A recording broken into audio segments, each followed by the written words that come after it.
Looking at a circuit board, it is obvious that resistors are important in a circuit.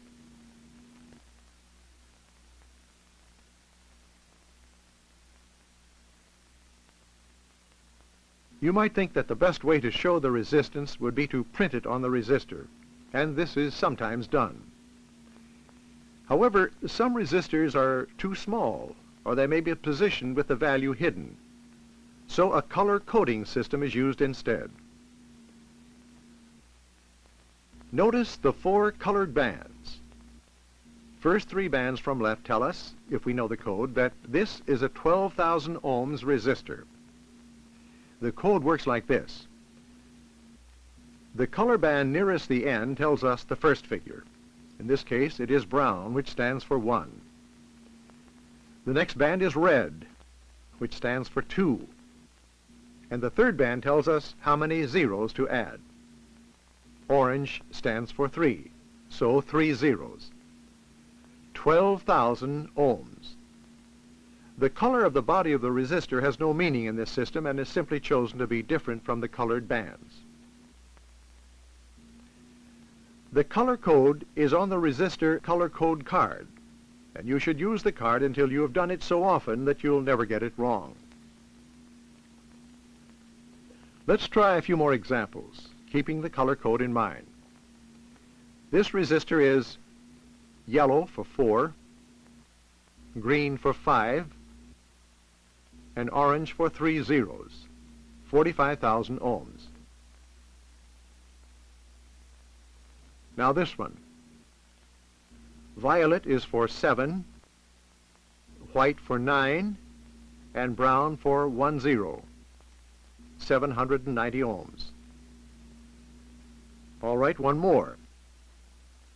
Gray is for 8, yellow is for 4, black is for no zeros, 84 ohms. There's another way of marking resistors using the same color code. In this case, the body color is the first figure, the tip color is the second figure, and the spot is the number of zeros. Remember, body, tip, spot. It's easy if you think of sizes. The body is bigger than the tip, which is bigger than the spot.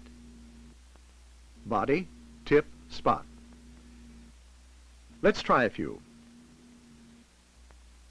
Here we have body green, 5, tip red, 2, and spot blue, 6 zeros, 52 million ohms. Now this one. Body yellow, 4, tip brown, 1, spot black, no zeros, 41 ohms.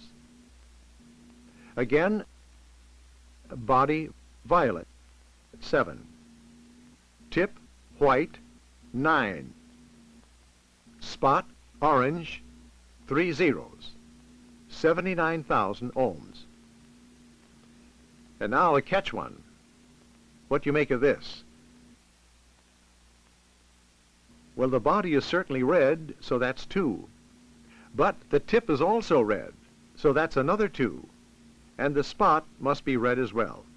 So there are 2 zeros, 2,200 ohms. No problem, really. This method has not been used in the United States since 1945. There is also other information that can be shown by the color code. Often shown is a tolerance color, which tells us how accurately the color coding gives the resistance value. For example, this resistor is 100 ohms, and the gold band indicates that the tolerance, or accuracy, is plus or minus 5%. In other words, the resistance shown as 100 ohms may be anywhere between 95 ohms and 105 ohms. That is, 100 ohms plus or minus 5%. The tolerance colors shown as the fourth band are brown for plus or minus 1%, red for plus or minus 2%, gold for plus or minus 5%, and silver for plus or minus 10%. If no tolerance band is shown, the accuracy can be taken as plus or minus 20%, which is often accurate enough. Now, what can you make of this resistor?